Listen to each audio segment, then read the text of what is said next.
Di sini saya beri tanda merah ya untuk asam aminoleusin. Kenapa? Karena asam aminoleusin merupakan asam amino kunci untuk sintesis protein otot. Jadi memang sumber protein yang baik bagi atlet adalah yang mengandung leusin. Di manakah leusin berada? Next kita akan pelajari. Oke. Selain asam amino esensial dan non-esensial, jenis protein berikutnya juga dibedakan atas protein lengkap dan tidak lengkap. Jadi berdasarkan lengkap atau tidaknya 8 asam amino esensial tadi ya, maka protein secara umum dibagi dua tadi ya, protein lengkap dan tidak lengkap. Protein lengkap tentu adalah protein yang mengandung adanya 8 asam amino esensial tadi.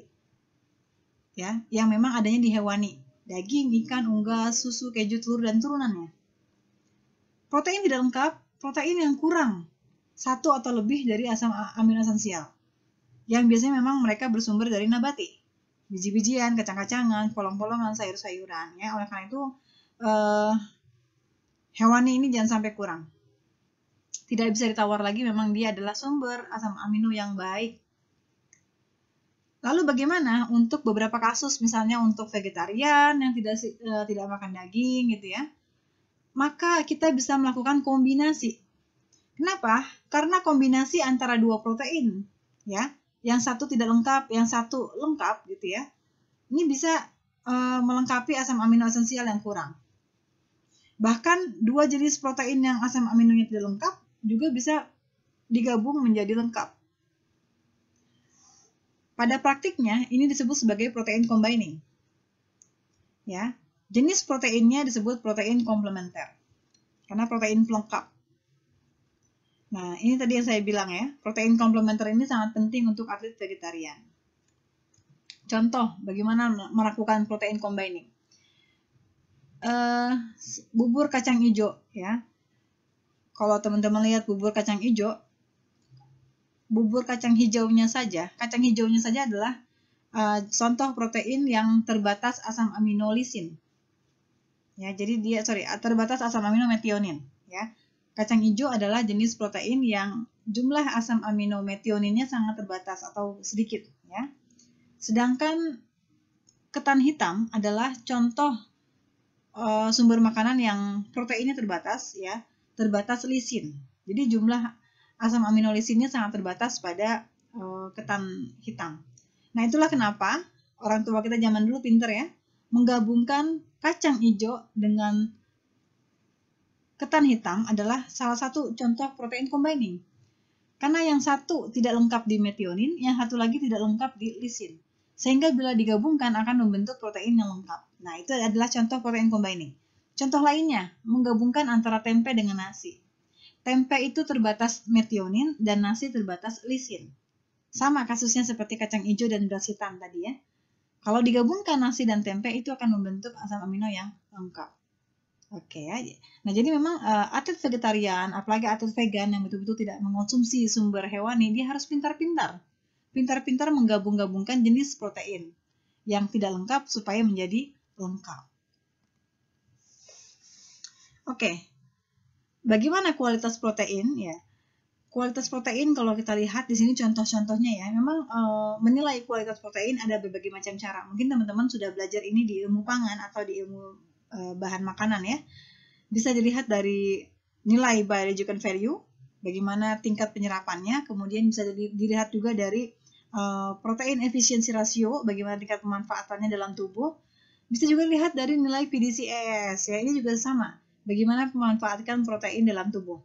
Nah, beef untuk daging merah biasanya memang betul ya, nilai biological value lumayan tinggi ya, 80. Sedangkan yang paling tinggi untuk nilai biological value 104 ya, adalah whey. Whey adalah salah satu protein susu. Kita akan bahas whey kemudian ya. Di bawahnya whey untuk nilai biological value yang tinggi adalah telur ya, gabungan antara yolk dan white-nya ini ternyata sempurna, menghasilkan biological value 100. Sedangkan yang paling rendah untuk nilai biological value adalah wheat ya.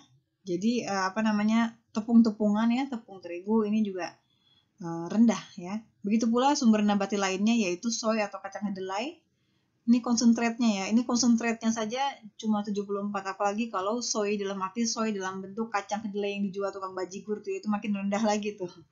Ya. Jadi soy yang bentuk konsentratnya saja cukup rendah. Oke. Kalau dilihat dari protein efisiensi rasio yang paling tinggi juga adalah ini ya, whey ya. Protein susu.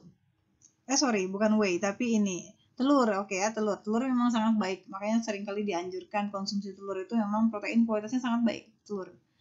Kemudian di bawahnya ada whey ya, diikuti oleh daging, dan lagi-lagi yang paling rendah adalah sumber dari nabati, yaitu tepung-tepungan, serealia ya.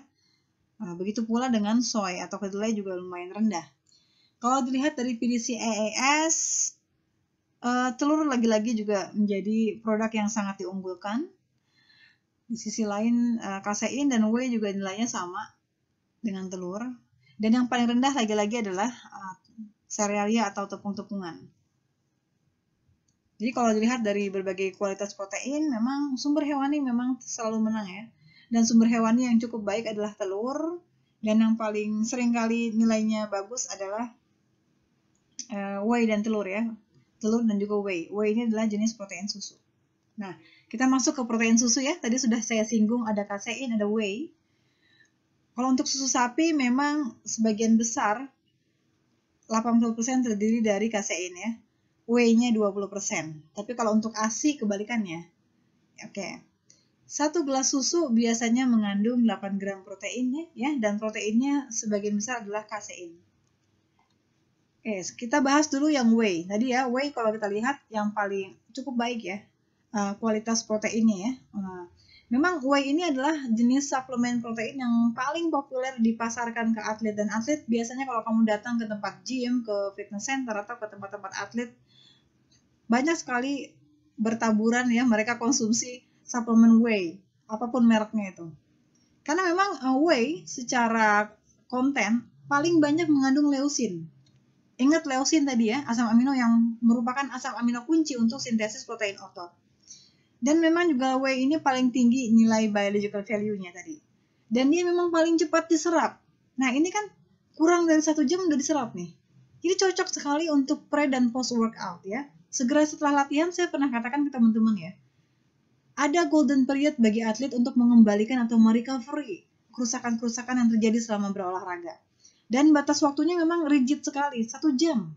1 jam sampai 2 jam. Lewat dari 2 jam memberikan suplemen atau memberikan asupan gizi, maka recovery-nya akan sangat terhambat. Nah, oleh karena itu memang whey ini sangat cocok, karena dia paling cepat diserap. 1 jam, kurang dari 1 jam itu sudah diserap. Nah, itu kenapa atlet-atlet biasanya atau bodybuilding segera setelah latihan otot, mereka konsumsi susu atau mungkin suplemen yang mengandung whey, karena mereka ngincer sintesis protein otot segera setelah latihan. Ya. Untuk mencegah nyeri, untuk meningkatkan sintesis, memperbesar otot, ini yang mereka incar di sini, ya. Nah, jenis-jenis protein whey ini memang macam-macam, ada concentrate, isolat maupun hidrolisat. Masing-masing punya kelebihan dan kekurangannya sendiri. Teman-teman bisa baca sendiri di PPT yang saya kirimkan, ya.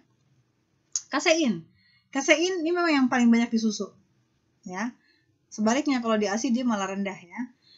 Memang dia paling lambat diserap dibandingkan dengan protein whey dan protein kedelai. Namun, walaupun dia paling lambat diserap, tapi dia menyediakan asam amino yang sangat sustain dalam waktu yang lama. Lumayan dipakai atau dikonsumsi sebelum tidur, ya kan?